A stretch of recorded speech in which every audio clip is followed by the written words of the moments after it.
Head Eesti inimesed, head Euroopa kodanikud. Mina olen Marko Mihkelson. Riigikogu liikmena olen viimase 11 aasta jooksul juhtinud nii Euroopa Liidu asjade komisjoni kui väliskomisjoni.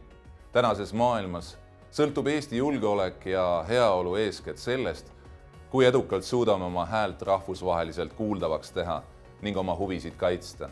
Mida rohkem on Eestil sõpru ja liitlasi, seda kindlam on meie tulevik.